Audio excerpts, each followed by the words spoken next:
ከየትኛውም ጎረቤት ሀገሮቻችን ኢትዮጵያ ርካሽ ነው ነዳጅ የሚሸጠው አሁን ባለበት የዓለም ገበያ ማለት ነው።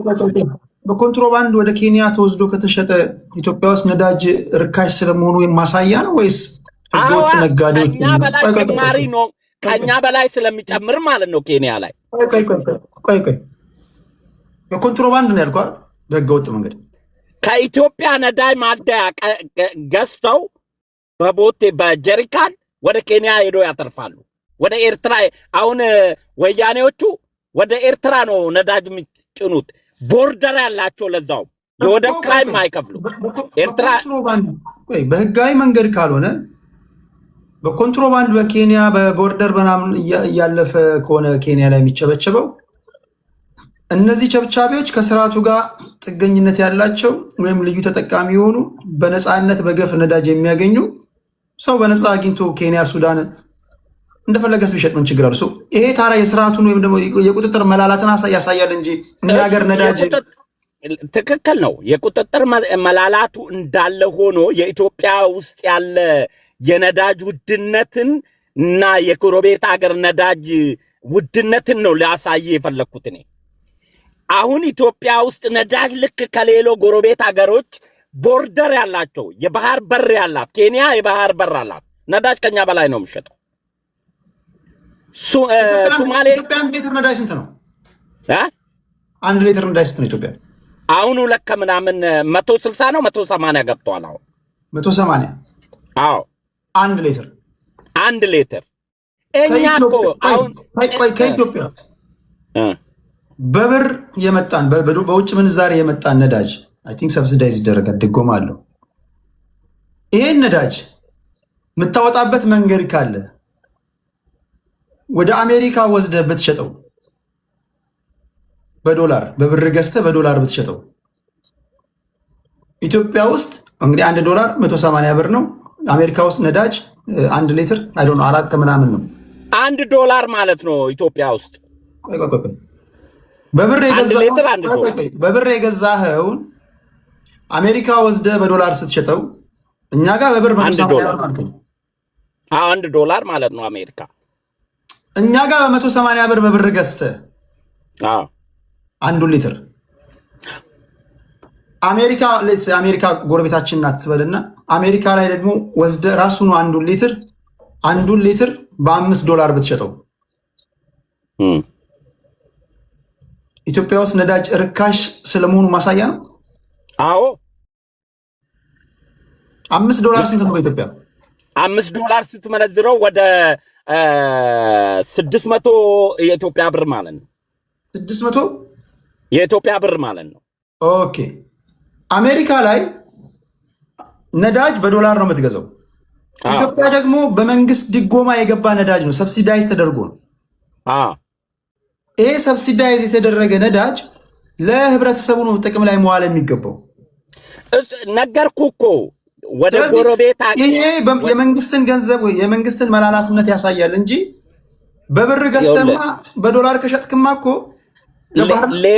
ሌባንማ ከሀገር እንዲጠፋ እኮ አስፈላጊ ነው። ለምሳሌ አሁን እነ በረከት ገበሬ ነዳጅ ከመሃል ገዝተው በረከት ገበሬ አውቀይተው መሃል ከተማ ላይ ነው በቪዲዮ ስንቴን ያሳየኋችሁ። ሞደፊክ ሰርተው በውጭ ምንዛሪ በሌለ በውጭ ምንዛሪ የመጣን ነዳጅ መሃል ከተማ ላይ አሁንም ላሳያችሁ እችላለሁ። ቆጣሪ አበጅተው መኪና አሰልፈው የሚቀዱ ሰዎችን አላያችሁ? ይሄን ማን ነው? ሌቦች አሉ። ሌባ በጉራንጉር በምናምን ወይ መሃል ከተማ ላይ እኮ ህገወጥ እኮ ነው። ቴዲ እሱ ማን ናቸው እነዚህ ሰዎች? ይኸውልህ አሁን ለምሳሌ ጋምቤላ ብትሄድ 1 ሊትር 800 ብር ነው የሚሸጠው የወርቅ ቆፋሪዎች ጋር ገባ። ይሄ ኮንትሮባንድ ልትቀንስ ነው የምትችለው እንጂ ከውጭም ኮንትሮባንድ የሚገቡ እቃዎች አሉ።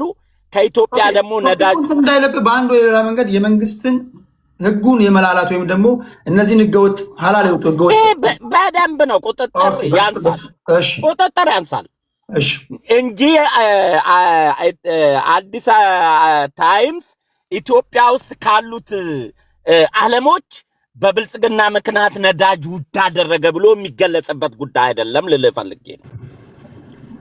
የተሻለ ነው እንደውም ከሌሎች ዓለማቶች የባህር በር ያላት ኤርትራ ከኛ በላይ ነው ውድ የምትሸጠው። የባህር በር ያላት ኬንያ ከኛ በላይ ነው። እኛ የባህር በር ሳይኖረን ለባህር በር ወደብ ክራይ ከፍለን አዲስ አበባ ተመቶ ግን ለዜጎች የሚሸጠው ከጎረቤት አገሮቻችን ዝቅተኛ ነው። አሁን ባለ የዓለም ገበያ አንድ ያልገባህ ነገር ይኸውልህ፣ እንደዛ አይደለም ካልኩሌሽን የሚሰራው። ከኢትዮጵያ ወስደ በኢትዮጵያ ብርና በኬንያ ሽልንግ መካከል ልዩነት አለ። በኢትዮጵያ ብር የገዛውን ነዳጅ የምታስወጣበት መንገድ ተመቻችቶልህ ኬንያ ላይ በሽልንግ ሸጠ፣ ያን ሽልንግ ወደ ገንዘብ ቀይረ ድጋሚ ከኢትዮጵያ ማርኬት ላይ ከጅቡቲ ነዳጅ ገዝተ ኬንያ እየወሰድክ ብትሸጥ ኮማ በአንድ ጀንበር ሚሊዮነር ነው ቢሊዮነር ነው የምትሆነው። ይኸውልህ የኬንያን ሽልንግ ኬንያ ውስጥ መጠቀምና የአሜሪካንን ዶላር አሜሪካን ውስጥ መጠቀምና የአሜሪካንን ዶላር ኢትዮጵያ ውስጥ መጠቀም የተለያየ ነገር ነው። እኚህ ሰዎች ነዳጅ ከኢትዮጵያ ወስደው በህገወጥ መንገድ አውጥተው አሜሪካ ገበያ ላይ በዶላር ሸጠው ዶላሩን በብላክ መንዝረው ድጋሚ መጥተው ከኢትዮጵያ ይገዛሉ፣ አሜሪካ ላይ ይሸጣሉ። የሚያስተላልፉበት መንገድ ስላለ ይሄ በምንም ታምር የነዳጅ ዋጋኛ ጋር ቅናሽ ሌላው ሀገር ላይ ውድ ስለመሆኑ ማሳያ አይደለም። ህገወጥነት ወይም ደግሞ ህገወጥ ደላሎች ወይም ህገወጥ ነጋዴዎች ከስልጣን ላይ ካሉ ሰዎች ጋር ቁርኝነት ያላቸው ሰዎች እንደ ልብ የሚፈነጩበት መንገድ እንዳላቸው ማሳያ ነው። ይኸውልህ እኔ እያልኩ ያለው ቴዲ እኮ ከኢትዮጵያን ባይሄድ ኬንያ በራሷ ገዝታ ለዜጎቿ የምታቀርበው በዶላር ስንመታው ከኛ ይበልጣል። እዛው ላሉ እሱ ትክክል ነው እኮ ከኛ ወስደ ስትሸጥላቸው በእነሱ መገበያያ ገንዘብና የእነሱ መገበያያ ገንዘብ ለውጠ እኛ ጋር ስትገዛ ግን ታሪኩ ሌላ ነው እያልኩ ያሉት። እንግዲህ አትራፊዎቹ ምን ሊያተርፉ እንደሚችሉ አላውቅም፣ ግን ብዙ ጊዜ ፖሊስ ሲይዝ ወደ ኬንያ ወደ ኤርትራ፣ አሁን ወያኔዎች ወደ ኤርትራ ያስተላልፋሉ ነዳጅ። መቼም ትርፍ ሳይኖረው ጥቅም ሳይኖረው ከኢትዮጵያ አውጥቶ ወደ ጎረቤት ሀገር የሚሸጡበት ምክንያት የለም። የሆነ ቤኔፊት አለው ማለት ነው። እሱን እንኳን ካልኩሌት አናደርግ። ራሷ ኤርትራና ጅቡቲ ምንድነው ኬንያና ሶማሌ ገዝተው ለዜጎቻቸው እንደኛ የሚያስገቡት ከኛ በላይ ነው የሚያስገቡት ነው እያልኩ ያሉት። ማንም ሰርች ማድረግ ይችላል። ስለዚህ ይሄ ልክ ከዓለም የተለየ ኢትዮጵያ ዜጎቿ ላይ የነዳጅ ዋጋ እንደጫነች ተደርጎ በብልጽግና ዘመን እንዲሆነ ተብሎ ፕሮፓጋንዳ የሚሰራበት ጉዳይ አይደለም። ነዳጅ የዓለም ችግር ነው። አሜሪካ ሚኒሶታ 2.50 ነበረ ጦርነቱ ከመጀመሩ በፊት። ዛሬ 4.50 ነው የምንገዛው። ተመልከት፣ እጥፍ ነው የጨመረው።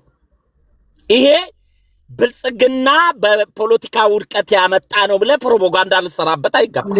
አንዴ ቃል ስለዚህ የኢትዮጵያ አሁን ባለ ተጨባጭ ሁኔታ ካሉት የጎረቤት ሀገሮች ማንም በሚመሰክር አይኔ አላየም መንግስትን ከጠላው ከመኮሰስ ከመሳደብ ከመጣጣል ውጪ ዛሬ የተገነባው በኢስት አፍሪካ ብቸኛው የ2026 ማሽኖች ዓለም ላይ አሉ ያሉት ተባለው ማሽን በራሷ ወጪ ያለ ብድር ያስመረቀችው ሆስፒታል እሱ ብቻ እኮ ብልጽግናን የሚያኮራ ነው። ይሄንን እንኳን ማድነቅ አለብን። እንደዚህ የምን ማሽን ነው? የሕክምና ማሽኖች ዛሬ የተመረቀውን ሆስፒታል አላየም? እሺ፣ ጠቅላይ ሚኒስትሩ የመረቁት እሺ፣ በኢስት አፍሪካ የሌለ ሆስፒታል ነው። እሱማ ምን እኛ ሰፈርም የሆነ በሆነ ዋስ ሲሰራ መራቂዎቹ በኢስት አፍሪካ የሌለ ነው ይላሉ። ያውለ ብልጽግና መሰረተ ድንጋይ ለምርጫ አያስቀምጥም። ብልጽግና መሰረተ ድንጋይ አስቀምጫለሁ ብሎ ቪዲዮ ሲሰራት አልታየም። ሪቫን ሲቆርጥ ነው የሚታየው። ይሄን ማለቅ ያስፈልጋል። ሁሌ ጥላቻ ብቻ አይምሮ ግተው በቃ መንግስት ስለምትጠላ አገር ላይ ያለ ነገር ሁሉ መጥፎ ነው ማለት የአይምሮ ህመም ነው የሚመስለኝ ለኔ። ምክንያቱም ብልጽግና ይሄዳል፣ የተሰራ መሰረተ ልማት ግን ለህዝብ ነው የሚቀረው። አዲስ ታይምስ እሺ 6 ደቂቃ አለ። በፋኖና በአገር መከላከያ ሰራዊት ላይ ፎከስ እያደረጋችሁ እሱ ላይ መለሳለሁ። ወደ ምርጫው ልሂድና በመጀመሪያ ደረጃ ፎር ዩር ኢንፎርሜሽን መስፍን ፈይሳ አሁን እኔ ጋዝ ስላልኩኝ ጋዝ ላይ በጣም ስቲክ አደረክና ልክ ወስደው የሚሸጡት ቴዲኮ እየሳቀንም ኮንትሮባንድ ወስደው የሚሸጡት ማለት እኮ ማንም የህዝቡ እኮ ወይ አትራፊ ነጋዴ አይደለም ወስደው የሚሸጠው እኮ የመንግስት ሰው ነው። ሌባ ነው እኮ ወስዶ የሚሸጠው ኮንትሮባንድ ወስዶ የሚሸጠው እና ቢዜ ከመንግስት ጋር የሚሰሩ ሰዎች ነው። ቴዲ እንዳለው በርካሽ ይወስዳሉ፣ መንግስት ደግሞ ሰብስዳይድ ያደርጋል።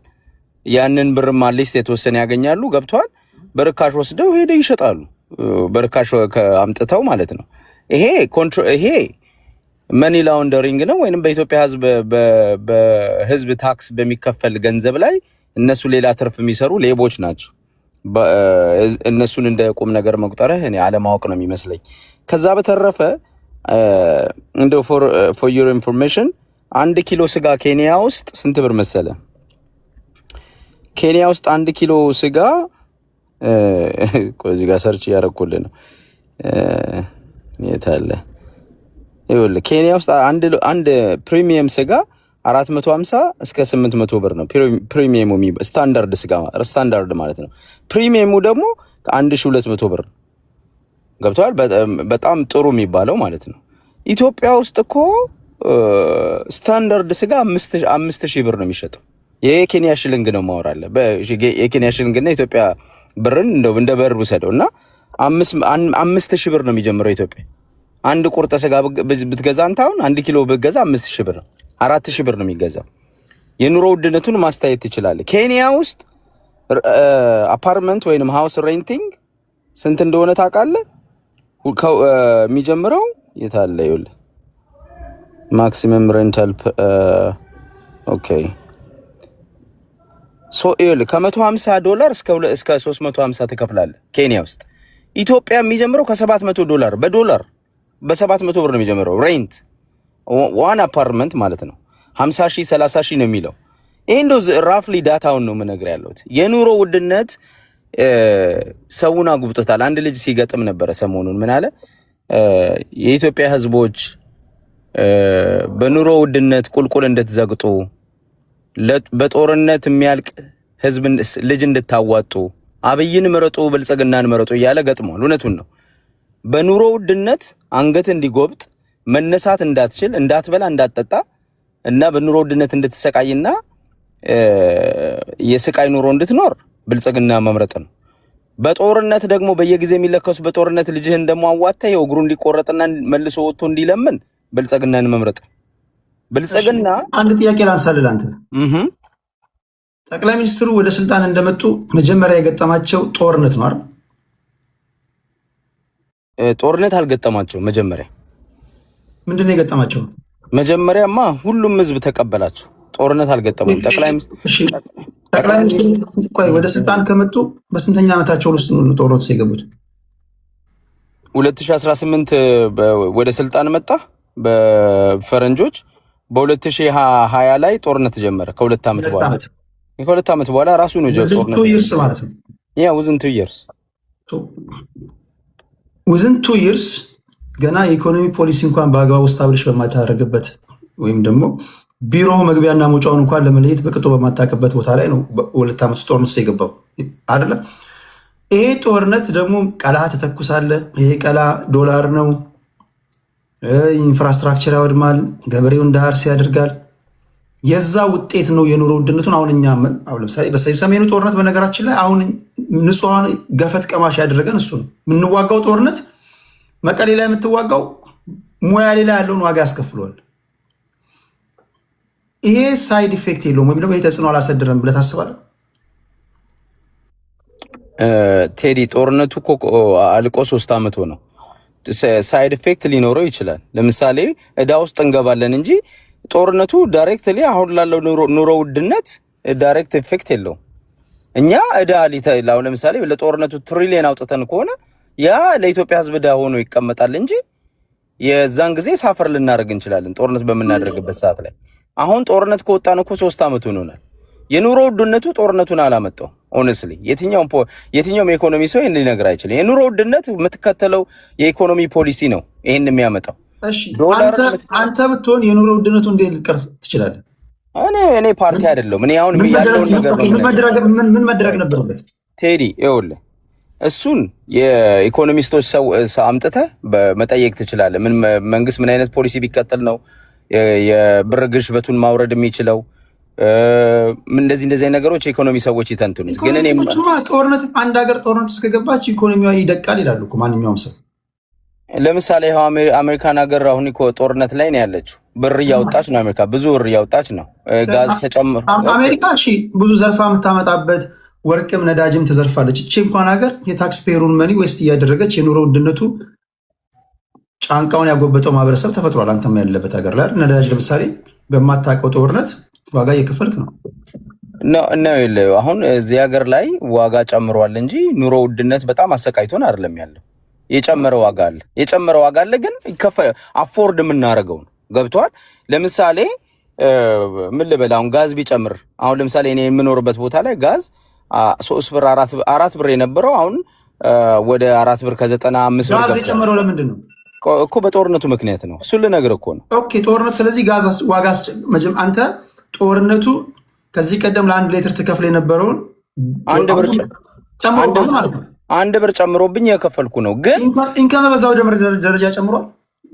ነዳጅ ሲጨምር ኢንካሜ ሳይጨምር ያለውን የኑሮ ውድነት መቋቋም ብቻ ሳይሆን ሰርፕላስ ማድረግ እችላለሁ። ኦኬ እሱ ሲስተም ኦልሬዲ ስታብሊሽ ያደረገ ሲስተሙ ስለገባ ነው እንጂ ኤግዛክትሊ። አብይም ሲመጣ አሁን ወደ ጥያቄው እሺ፣ ዴቨሎፕድ ካንትሪ እና ዴቨሎፒንግ ካንትሪ ወይም ደግሞ ያደጉ ሀገሮችና በማደግ ላይ ያለው ወይም ደግሞ አንደር ፖቨርቲ ላይ የሚኖሩ ሀገራትን በአሜሪካ ሜጀርመንት አይደለም። አሜሪካ ላይ ዋርታይም ኢኮኖሚ ያላቸው እንዲህም ሆኖ ህዝቡ እኮ ምድር አንቀጥቅጥ ሰልፍ ሊወጣ በዝግጅት ላይ ነበር አይደለም። ምክንያቱም የኑሮ ውድነቱን እየጨመረበት ስለመጣ መቋቋም ስለተሳ ነው። አሁን በኢትዮጵያ ደረጃ ላይ እንምጣ።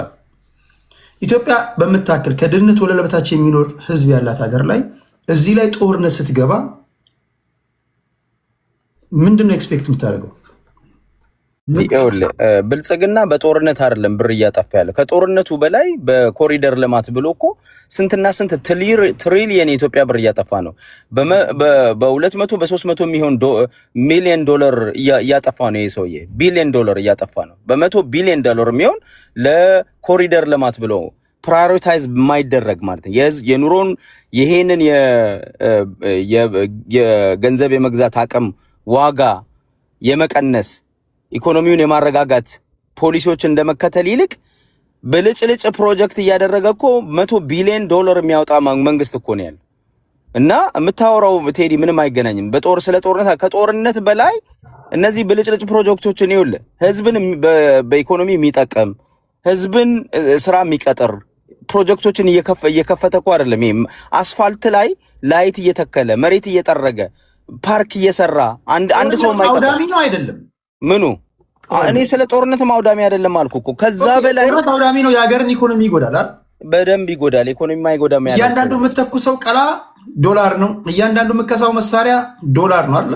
ኤግዛክትሊ። እሱን እኮ ጦርነት አውዳሚ ነው፣ ኢኮኖሚን ይበላል። ልክ ነው። እሱ እኮ እንትን አላልኩኝም፣ እሱን አልካድኩኝም። ግን አብይ አህመድ አሁን ጦርነቱ የኑሮ ውድነት የመጣው ጦርነቱ ስላለን አይደለም። ጦርነቱ ካቆመ 3 ዓመት ነው። 3 ዓመት ውስጥ እኮ ምንም አይነት ኑሮ እየጨመረ ሄደ እንጂ እየቀነሰ እየተስተካከለ አይደለም። ጦርነትም ስንኖር ኑሮ እየጨመረ ነበር። ጦርነት መች ቆመ? ወለጋ ውስጥ ተኩስ አለ፣ እንደገና ፋኖ ውስጥ ተኩስ አለ። ጦርነት ቆሟል እንዴ? አለ ለስላክ ይሄ ምንድነው የሚባለው? ይሄ ኮንቬንሽን ዋር የለንም ቴዲ ታውቃለህ። ኮንቬንሽናል ዋር ማለት ከወያኔ ጋር የተደረገው ነው። ያለማቋረጥ ለአመታት የተደረገ ለ8 ወር ለ1 ዓመት የተደረገው ቀን በቀን ባተል ያለው እሱ ከወያኔ ጋር የተደረገ ነው እንጂ ይሄ አምቡሽ የሆነ የደፈጣ ውጊያ ከፋኖ ጋርና የፋኖ ትግል በኮንቬንሽናል አይደለም። ይሄ እነሱም ያውቃሉ። ኮንቬንሽናል ደግሞ የምታውቀው አይደለም። እንደዛም ሆኖ እኮ የደፈጣ ውጊያ አድርጎ ጀነራል ሁሉ የሚገልበት ሁኔታ ነው። ጀነራሉን ሸኝቶት የለ ትናንትና ማየት ትችላለህ እኮ የሞተ ጀነራል አለ እኮ ወለጋ ላይ ለዛው። እሺ አንዴ ቃል። ስለዚህ ፋኖንም መናቅ አይቻልም። ግን ዋናው ነገር ምን መሰለ፣ ይሄ ስርዓት ይኸውልህ፣ ይሄ ስርዓት ምንድነው ያስተካከለው? እስኪ ለኢትዮጵያ ሕዝብ መጥቶ ያደረገው ነገር አሁን ትምህርት ቤት ሰርቷል፣ እንደዚህ የሚባል ሕክምና ሰርቷል፣ ከዓለም አንደኛ ከአፍሪካ አንደኛ። ይኸውልህ ህዝቡን በኑሮ የሚበላው አሳጥተው የጸጥታ ችግር አምጥተህበት ወጥቼ በሰላም መግባቱን ማያቀዝ ገና ለገና ትምህርት ቤት ከዓለም አንደኛ አርቲፊሻል ኢንተለጀንት እዚህ ደርሻለሁ ይላል። ከዓለም አንደኛ ላይብረሪ ከፍቼላለሁ ይላል። ሆስፒታል ከፍቼላለሁ ይላል። እንደዚህ አይነት ጨዋታማ ምንም አይሰራም። የሚሰራው ምንድነው? በተጨባጭ የህዝቡን በኑሮ ላይ ለውጥ ስታመጣ፣ ለምሳሌ ህዝቡ አፎርደቢሊቲው ዳቦ ገዝቶ መብላት የሚችልበት፣ ቆይ ልጨርስ ይችን ቴዲ። ዳቦ ገዝቶ መብላት፣ እንጀራ ገዝቶ መብላት ይችላል የኢትዮጵያ ህዝብ። ትናንት ከነበረው አትሊስት ዛሬ ባለው በኑሮ ውድነት መብላት ይችላል። እንደዛ እኮ እየሆነ አይደለም እኮ ያለው ቴዲ። ቶና ስጋ ቴዲ ይሄን ብዬ ላቁም። አንድ ዶክተር 15 ሺህ ብር ነው የሚከፈለው ኢትዮጵያ ውስጥ። አንድ ዶክተር ወይም 20 ሺህ ብር ነው የሚከፈለው። 20 ሺህ ብር የሚከፈለው ዶክተር ለቤተሰቡ ስጋ ልግዛ ቢል በወር አንዴ መብላት አይችልም። አይደለም 3 ኪሎ ስጋ ቢገዛ 15 ሺህ ብር ከፈለ ማለት። አዲስ ሁለት ናቸው። መስፍን ፈይሳ ሮቢ ከባላንጣ ለተነሳው ሀሳብ ምንድነው የምትመልሰው? እኔ ከዚህ በኋላ 8 ሰው ቀጥል። አዲስ አድማስ ኢትዮጵያ ማለት አዲስ አበባ ናት ለሱ። አዲስ ታይምስ ጋዜጣው አረከው እንዴ? አዲስ አድማስ የምትለው አዲስ ታይምስ ነው ስሙ። አዲስ ታይምስ ነው። እሺ ያው ነው፣ ጋዜጣም ነው። ታመት በትግል አብራችሁ ኖራችሁ አዲስ አድማስ ነው። ያው ለሱ ኢትዮጵያ ማለት አዲስ አበባ ከተማ ናት። ባሌ ሂድና ቤት ተከራይ ወዳጄ ሮቤ ባሌ በ500 ብር ምን የመሰለ ቤት ትከራያለህ። አዳማ ሙሉ ግቢ 8,000 ብር ነው ሙሉ ግቢ፣ 100 ኪሎ ሜትር ናት። ስጋ ባሌ ሂድ ኪሎ በ600 በ500 ትበላለህ። አሁን ኬንያ ጥሬ በልታ ነው የኬንያ ህዝብ ስጋ፣ ኢትዮጵያ ጥሬ ስጋ በልታ ነን እኛ። ስለዚህ የከተማ የአዲስ አበባ ከተማ ነዋሪ ስጋ መብላት ከፈለገ ወደ ባሌ ይሄድ ነው እያልክ ያለው አይደለም። ኢትዮጵያን ስንስል የሆነ ካሊፎርኒያ የሚኖር ሰው ቤት ስንት ነው የሚከራየው? እኔ ሚኒሶታ ስመጣ አንድ ክፍል ቤት በ800 ነበር የምከራየው። አሁን 1300 ነው የምከፍለው። የት ነው በ250,000 በኢትዮጵያ ብር እኮ ነው እየከፈልኩ የምኖረው። ስናነጻጽር ኢትዮጵያ ውስጥ ያለ የኑሮ ውድነትና የዓለምን ያደጉ አገሮችን አምጥተን ከኢትዮጵያ ጋር አንድ ላይ ለማድረግ ስንፈልግ አብይ አህመድ ኢትዮጵያን መስርቶ ኢትዮጵያን ለዘላለም የመራ አድርጋችሁ አጽያቱን ሙሉ ለአብይ ለመስጠት የሚደረገው ጥረት የመበለጥ ጭንቅላት ነው። አንደኛ ሰላም የለም ይላሉ። ሰላም ካሌለ ሰላም የሚያሳጡትን መንገድ እየዘጉ ኢኮኖሚ እንዳይንቀሳቀስ ትራንስፖርቶች አሳልጦ ቶሎ ለህዝብ ላንሳለ የኑሮ ውድነት እንዳለ ታምናለህ አይደል? አላው ዓለም ላይ ነው ያለው። ቴንኪው። የኑሮ ውድነት ባለበት ሀገር ላይ በቢሊየን ብሮችን እያወጣ የፖለቲከኛ ቢሮ ማስዋብ ተገቢ ነው ብለህ ታስባለህ?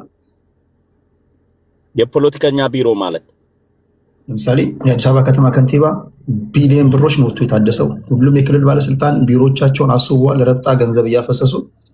ፌር ነው ብለህ ታስባለህ? ይኸውልህ ቴዲ፣ የተመቻቸ ዘመኑን ያዋጀ ቴክኖሎጂ። አሁን የድሮ ቢሮ ህንፃዎች ኦልድ ህንፃዎች ናቸው፣ ቴክኖሎጂ ያልተገጠመላቸው።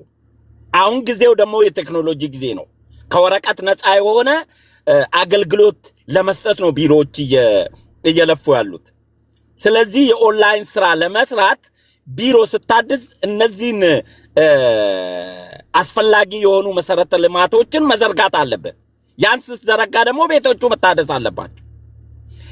ጽዱ አካባቢ የሚሰራ ሰራተኛና ቆሻሻ ቤት ውስጥ ቁጭ ብሎ የሚሰራው አንደበቱ ራሱ በጽዱ አካባቢ ያደገ ህፃንና ቆሻሻ ሲያቦካ ያደገ ህፃን እኩል አያስብም።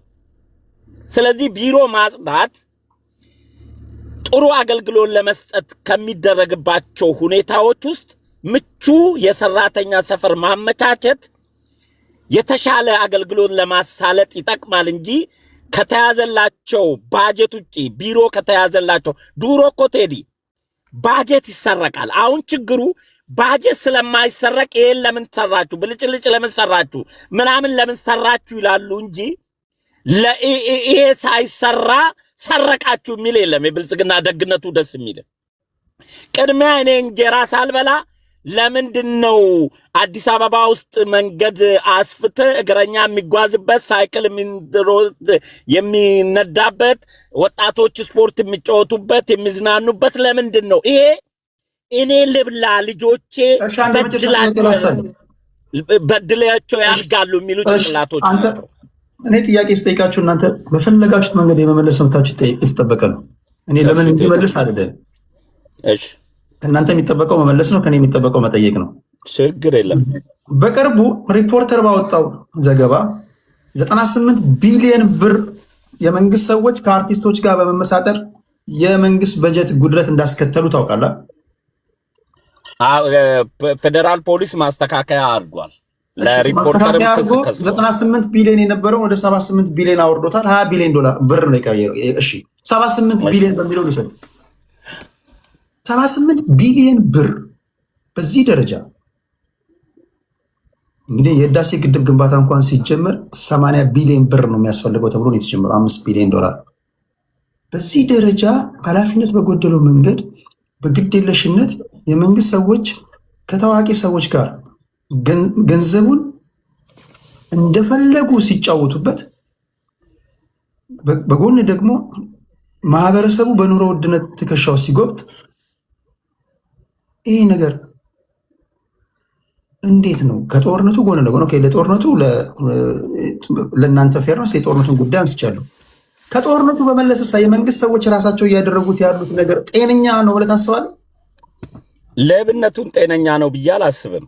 ነገር ግን ሌባ ማህበረሰብ እስከሚቀየር ድረስ ስርዓት ብትቀይር ሌባ ይጠፋል ማለት አይደለም። ሌባ እኮ ከህዝብ ውስጥ ነው የወጣው። እኔና አንተ የኔና አንተ ወንድሞች እህቶች ናቸው እኮ የሚሰርቁት፣ አገራቸውን የሚሰርቁት። ከውጪ የመጣ ሌባ አይደለም እኮ ሀገር የሚሰርቀው። ሌባ አስተሳሰብ አብይ ያመነጨው አይደለም።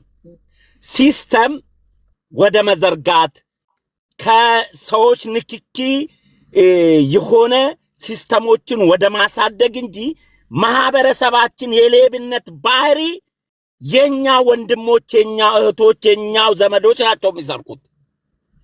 ሌባ አስተሳሰብ ሌብነትን የምታስቀረው ሲስተም በማሳደግ ነው፣ ሌቦችን የምትቆጣጠርበት።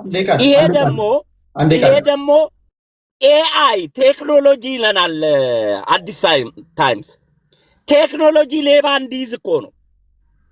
ከሰው ንክኪ የወጣ መረጃ ቁጥጥር ያለው ለመስራት ቴክኖሎጂ ይደግ ሲባል ኤአይ ሰራ፣ አርቲፊሻል ኢንተለጀንስ ሰራ ብሎ ያጣጥሏሉ፣ ሌብነት ለመስረቅ ስለሚፈልጉ።